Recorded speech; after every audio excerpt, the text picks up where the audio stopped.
এর কারণে গতকালকের ফুটবল ম্যাচটা হেরে গেল হামজা চৌধুরী এবং সমিত সোমরা। আসুন আজকে সেই কথাগুলি আপনাদের সামনে তুলে ধরব।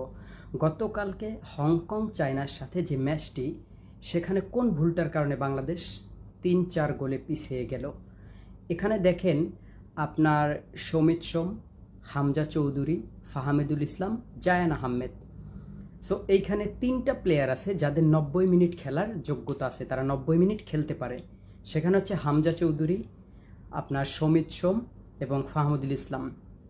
জায়ানকে যেহেতু আপনারা নতুন মনে করেন বা ও ছোট আপনারা মনে করেন, তারপর জায়ানের খেলাটা দেখেন। জায়ান কিন্তু খুব ভালো, আপনার কর্নার থেকে খুব ভালো ভালো ক্রস করছে, ঠিক আছে, ভালো ভালো কিন্তু আমাদেরকে আপনার ক্রসগুলো করছে, যেগুলো আমরা হেডে অথবা যে বলগুলো যদি আমাদের আওতায় নিতে পারতাম, খুব সহজে গোল করতে পারতাম।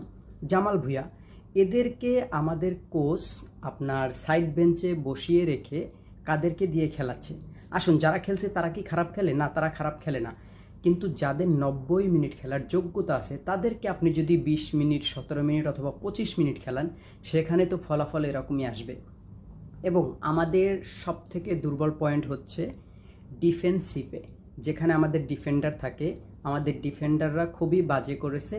ডিফেন্ডারদের আরও একটু উন্নত করতে হবে এবং এর পাশাপাশি গোলকিপার, এই দুইটা জায়গাতে আমাদের আরও উন্নত করতে হবে। আর নেক্সট টাইম যদি কোনো ম্যাচ হয়, সেখানে সমিত সোম, ফাহামিদুল ইসলাম, হামজা চৌধুরী, তাদেরকে বাংলাদেশ কোচের আমি মনে করি 90 মিনিট খেলানোটা খুব জরুরি। দেখুন, পরে যখন এরা আপনার মাঠে আবার নেমেছে, তারপরের খেলাটা দেখেন, বাংলাদেশের পরের চিত্রটা, সবথেকে বেশি বল তখন কিন্তু আমাদের হাতেই ছিল, আমাদের হাতে ছিল এবং আমরা 2টা গোলও কামব্যাক করছি, যার কারণে কিন্তু বাংলাদেশ 3-3 সমতায় চলে গিয়েছিল। এরপরে কিছু সময়ের ভিতরে, কয়েক সেকেন্ডের ভিতরে আরেকটা গোল।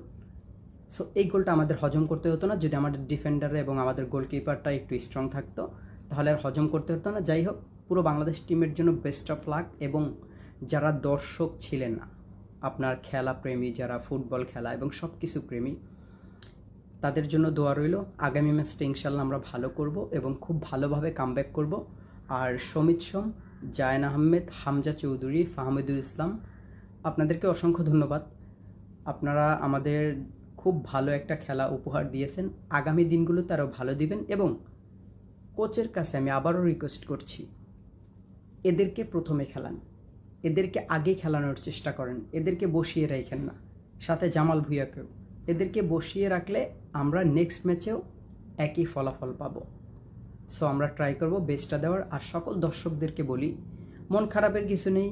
খেলাধুলা যেহেতু, ফুটবল হোক, ক্রিকেট হোক, এখানে এরকমেরই, একদল হারবে, একদল জিতবে। তারপর আমরা যারা ভালোবাসি এবং যারা আমাদের ফরেনার সাপোর্টার আছেন, অনেকেই আপনার মাঠে এসেছেন, অনেকে দেখি কান্না করছেন, তাদের জন্য অনেক দুঃখ প্রকাশ করছি। আমাদের সাথেই থাকুন, ইনশাল্লাহ আমরা ভালো একটা কিছু আপনাদেরকে উপহার দিব। আসসালামু আলাইকুম।